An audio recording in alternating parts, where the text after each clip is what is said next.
Moi Moi Palaboy fans, take a seat because tonight's Vloggers Digest focuses on his homebody, vlogger brother, Roadphil Obesa. How to tell Roadphil apart from his more outgoing video blogging brother?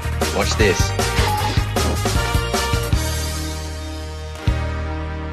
Wacky fun and undoubtedly hilarious, that's what this famous cyber duo is all about. But what happens when you shed the spotlight on the lesser half of a dynamic comedy duo? Hi, ako po si Roadphil ng Moi Moi Palaboy. Hindi po ako si Palaboy. Ito, pag wala kaming magawa, wala akong magawa, nagbabloging lang ako, nagtatalakay ng kung ano-anong mga bagay. So may nabasa lang ako ng vlog, so nagka-interest ako, sige gawa nga rin ako pag wala akong magawa. Parang nagkukwento ka lang sa hangin na bigla lang may makakarinig tapos mag-share din sila. Parang ibig sabihin nakakakonect ka sa kanila. Simple and honest truths of everyday life, that's the main theme of Roadphil's many blog entries, which readers are constantly lapping up. Kung halimbawa, nagkakwentuhan lang kami ng mga barkada ko about mga bagay-bagay noon na dinadaanan rin naman ng mga tao kaya nakaka-relate sila Pinakauna kong ginawa is yung about videoke dahil mahilig talaga ako mag-videoke noon. So, sinay ko lang yung ano ko, kung ano yung mga nagaganap, kung ano nangyayari sa mga videokehan.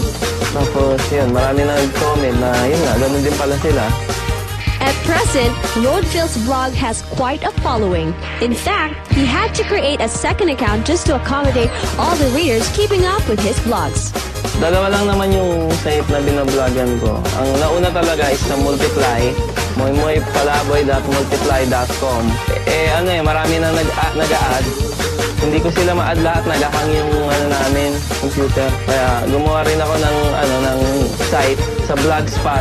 Kasi advantage, yung iba kasi, iba nakilala ako sa lip-sync.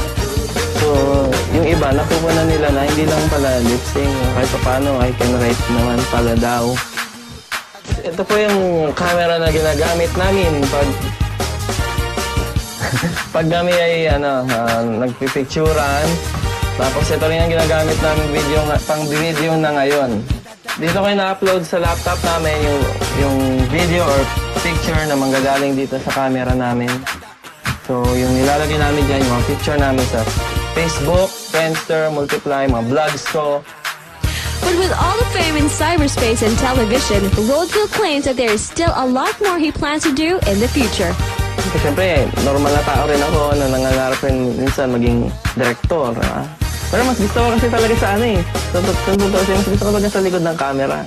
So many plans, so much time. So make sure to check out Roadphil's vlogs for the latest updates and happenings in his sensibly wacky life.